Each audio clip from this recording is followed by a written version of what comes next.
Bonjour, je m'appelle Françoise Bayot, je suis professeure des universités. J'enseigne à l'UFR Sciences et Techniques de l'Université de Rouen-Normandie et effectue ma recherche au sein du laboratoire CORIA, unité mixte de recherche CNRS.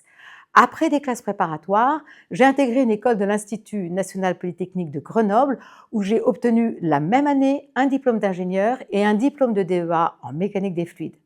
Après mon doctorat, j'ai intégré l'université Pierre et Marie Curie comme maîtresse de conférences, puis en 1998, l'université de Rouen comme professeure des universités.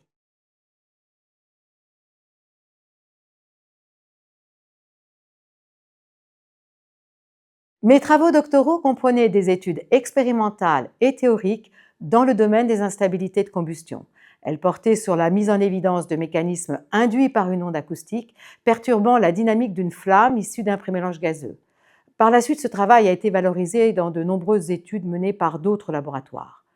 Depuis toujours, dirais-je, j'ai une grande appétence pour la recherche. Essayer de comprendre ce que l'on ne sait pas, construire des chemins pour produire des solutions en accord avec l'observation.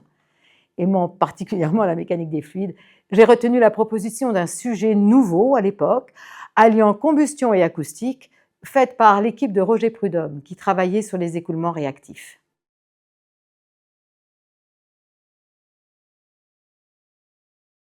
Mes activités actuelles se répartissent en enseignement de la licence L2 jusqu'au master M2 dans les disciplines de la mécanique, combustion et acoustique, en encadrement de stagiaires mais surtout de doctorants, en administration de la recherche et de l'enseignement. En particulier, j'ai dirigé l'UFR Sciences et Techniques de 2013 à 2023 et j'anime actuellement le département écoulement réactif du CORIA. Je suis aussi élue dans différents conseils de l'université.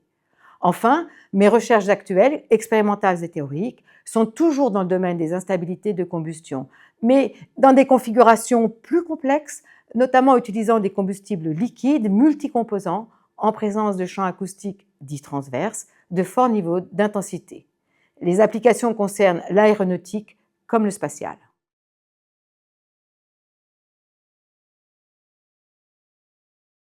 La dynamique socio-économique d'un pays a besoin de jeunes ayant acquis des savoir-être et des savoir-faire de haut niveau.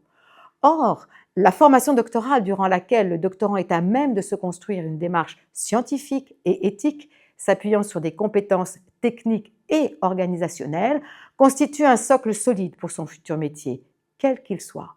Ainsi, être ambassadrice du doctorat m'est apparu comme une opportunité de valoriser auprès des jeunes et du monde socio-économique les potentialités de ce temps singulier et universel dans ses apports. Il est primordial de montrer la richesse des compétences acquises par le docteur qui lui permettent de s'adapter à la large palette des univers socio-économiques. En cohérence avec mon engagement dans Femmes et Sciences, j'ajouterai aussi qu'il me tient à cœur d'amener davantage de jeunes femmes à choisir les disciplines doctorales où elles sont encore très minoritaires.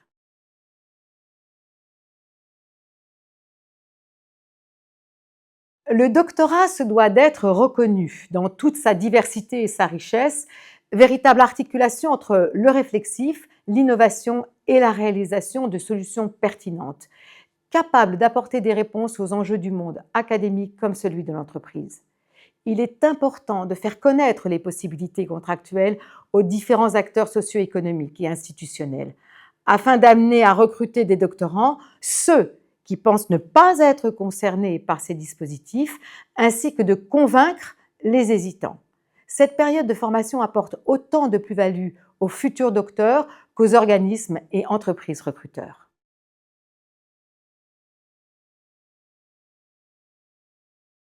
Valoriser le doctorat nécessite d'être ouvert à la pluridisciplinarité, aux multiples situations professionnelles où le travail de recherche est effectué et au contact humain.